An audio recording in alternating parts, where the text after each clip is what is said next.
नमस्कार मंडळी, मी शीतल आणि तुम्ही पाहताय दिल्लीकर मराठी। या छोट्याशा व्हिडिओमध्ये तुम्हा सर्वांचं खूप खूप स्वागत आहे। तर आज आहे रविवार।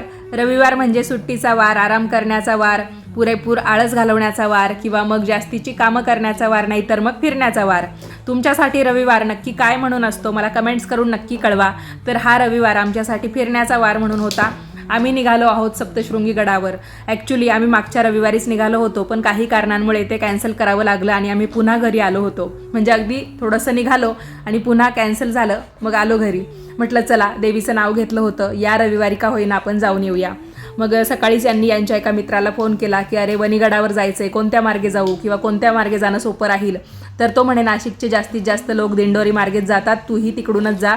कारण आम्ही या अगोदर पिंपळगाव ओझर या मार्गे गेलो आहोत, पण तिकडून जरा लांबच वाटलं। तर तो म्हणे अरे तिकडून नाही जायचं, कारण जास्तीत जास्त लासलगाववरून येणारे किंवा मग जे निफाडवरून येणारे लोक आहेत ना, तर ते त्या मार्गे जात असतात, आपल्यासाठी हेच बरं राहतं। मग आम्ही आलो दिंडोरी मार्गे। मध्येच एका ठिकाणी हॉल्ट घेतला, कारण गाडी चालवून यांना जरा थकवा आला होता। इथे तुम्ही पाहू शकता, मी काही दृश्य कॅप्चर केली होती मोबाईलमध्ये। खूप सुंदर वाटत होतं, म्हणजे डोंगर, रस्ता, घरं आसपास, सगळीकडे हिरवळ। बरं तरी आम्ही घाटाच्या रस्त्याने वरती निघालो नव्हतो, खूप पाऊस झाला। मग एक चहाचं दुकान होतं, तिथे थोडा वेळ थांबलो, चहा वगैरे घेतला। पाऊस गेल्यानंतरच आम्ही निघालो, कारण शर्विल पण होता, नाहीतर मग यांना खूप हौस होती की आपण पावसात भिजत जाऊ। म्हटलं नको नको, पावसात भिजणं काही आपल्याला सोपं पडणार नाही, नंतर आजारी पडतो आपण। पाऊस थांबल्यावर निघालो, मग परत एका ठिकाणी थांबलो, कारण बरेचसे लोक तिथे थांबून आपले सेल्फी वगैरे घेतात।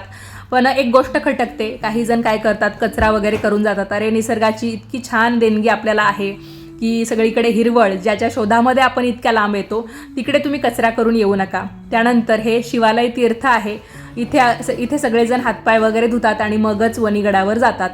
तर मग ते झालं। त्याच्यानंतर ट्रॉलीने आम्ही वरती गेलो, पण खूप जास्त गर्दी होती। जवळपास आम्हाला 3-4 तास उभं राहायला लागणार होतं। चप्पल वगैरे जमा केली, अगोदर तिकीट पण काढलं होतं। त्याच्यानंतर असं आपल्याला देवीला ओटी वगैरे वाहायची असेल किंवा काही देवीची मूर्ती सामान घ्यायचं असेल, तर ते सगळं इथे मिळून जातं, मग तेही आपण घेऊन जाऊ शकतो। शेवटी आम्ही ट्रॉलीने गेलो खरे वरती। इथे शर्विल बघा, त्याच्या पप्पांच्या कडेवर असा झोपतोय, म्हणजे त्याला खरंच खूप झोप आली होती, रविवार होता ना, आणि त्याची झोप राहून गेली।